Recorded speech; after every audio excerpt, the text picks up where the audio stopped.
Usually x ray ಕಾರ್ಯಕ್ರಮದಲ್ಲಿ 3 ವಿಭಿನ್ನ ಸ್ಟೋರಿಗಳ in detail ವರದಿಯನ್ನು ನಿಮ್ಮ ಮುಂದೆ ಇಡ್ತಾ ಇದ್ವಿ. ಆದರೆ ಇವತ್ತು ಇಡೀ ರಾಜ್ಯದಲ್ಲಿ, ಅದರಲ್ಲೂ ರಾಜಕೀಯ ವಲಯದಲ್ಲಿ ಅತಿ ಚರ್ಚಿತ ವಿಚಾರ ಅಂದರೆ ನಿನ್ನೆ ಬಿಜೆಪಿಯ ಹೈಕಮಾಂಡ್ ಯತ್ನಾಳ್ ಅವರ ವಿಚಾರದಲ್ಲಿ ಕೈಗೊಂಡ ನಿರ್ಧಾರ.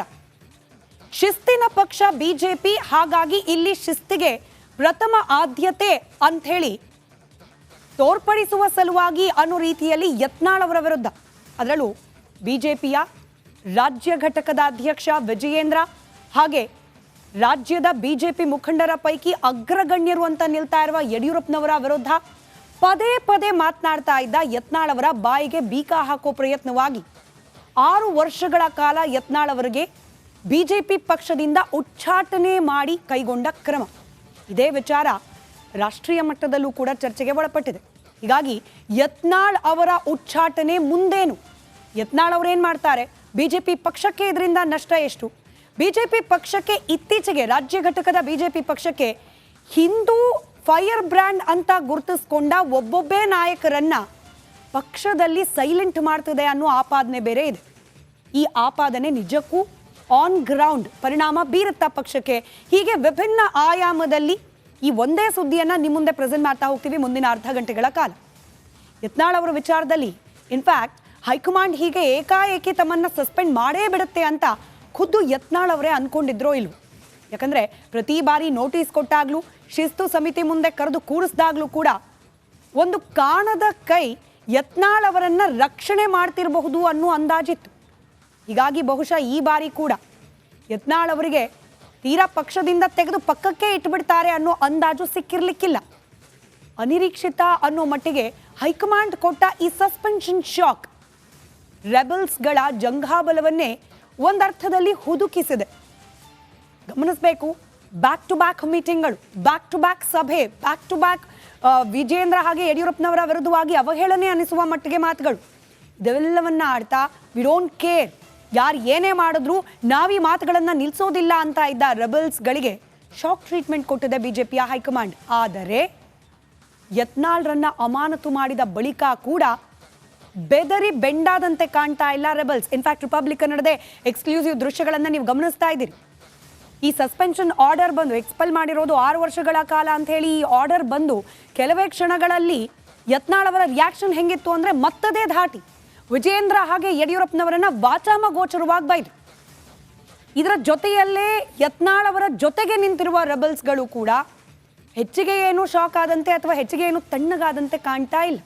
ತಮ್ಮ ನಾಯಕ ಬಸನಗೌಡ ಪಾಟೀಲ್ ಯತ್ನಾಳ್ ಪರ ಸ್ಟ್ರಾಂಗ್ ಆಗಿ ನಿಂತಿದೆ ಭಿನ್ನ ಬಣ.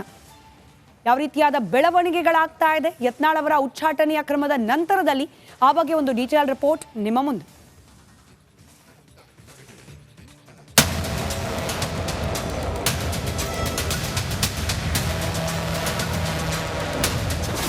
ಯತ್ನಾಳ್ ಪರ ಅಚಲವಾಗಿ ನಿಂತ ರೆಬಲ್ಸ್, ಸಸ್ಪೆಂಡ್ ಅಸ್ತ್ರಕ್ಕೂ ಭಿನ್ನರು ಡೋಂಟ್ ಕೇರ್. ರಾಜ್ಯ ಬಿಜೆಪಿಯಲ್ಲಿ ವರ್ಷದಿಂದಲೂ ಕಿಡಿಯಾಗಿದ್ದ ಬೆಂಕಿ ಇದೀಗ ಹೊತ್ತಿ ಉರಿದಿದೆ.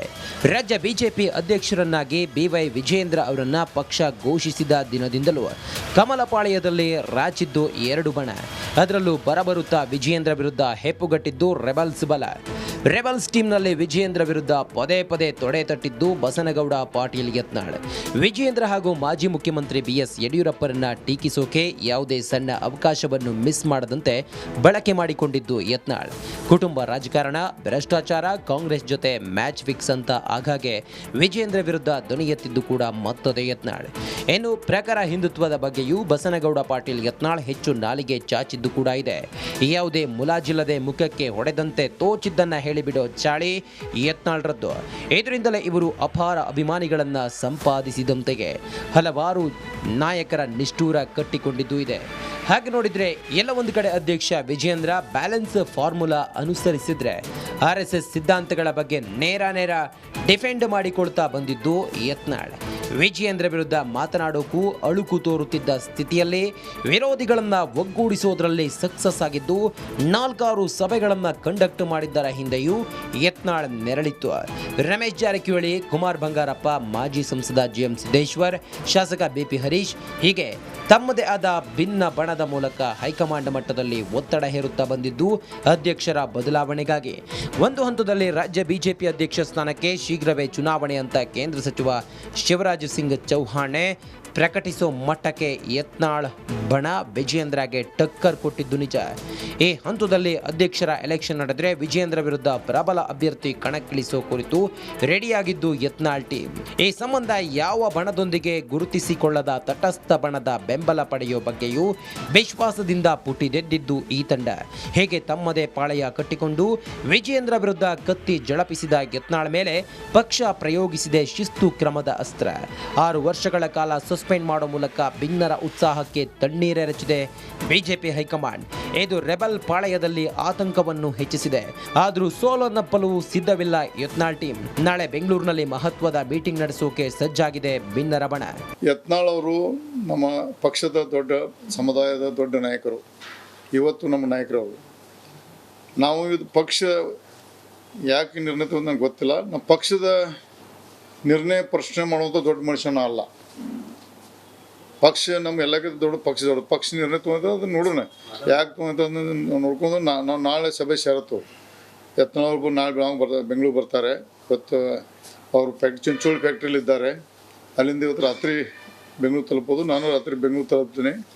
ನಾಳೆ ನಮ್ಮ ಎಲ್ಲ ನಾಯಕರು ಕುಡ್ಕೊಂಡು ಚರ್ಚೆ ಮಾಡ್ಕೊಂಡು ಹೈಕಮಾಂಡ್ಗೆ ಶಿಸ್ತು ಸಮಿತಿ ಇವತ್ತು ಹೈಕಮಾಂಡ್ಗೆ ಯತ್ನಾಳ್ ಅವ್ರಿಗೆ ಒಂದು ಲೆಟ್ರ್ ಬರೆಸಿ ಇದು ಪುನರ್ ಪರಿಶೀಲನೆ ಮಾಡಿ ಇದನ್ನ ಉಚ್ಚಾರಣೆ ಹಿಂದೆ ಪಡಿಬೇಕಂತ ನಾವೆಲ್ಲರೂ ಕೂಡ ಮನವಿ ಮಾಡ್ಕೋತೀವಿ. ಈ ಸಭೆಯಲ್ಲಿ ಮುಂದಿನ ಹೋರಾಟದ ರೂಪುರೇಷೆ ಸಿದ್ಧಪಡಿಸೋ ಲೆಕ್ಕದಲ್ಲಿದೆ ಯತ್ನಾಳ್ ಬೆಂಬಲಿಗರ ಪಡೆ.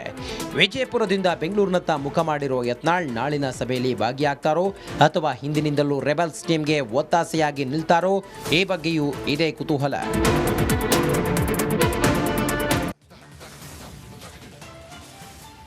ಬಿಜೆಪಿ ಹೇಳಿ ಕೇಳಿ ಶಿಸ್ತಿನ ಪಕ್ಷ.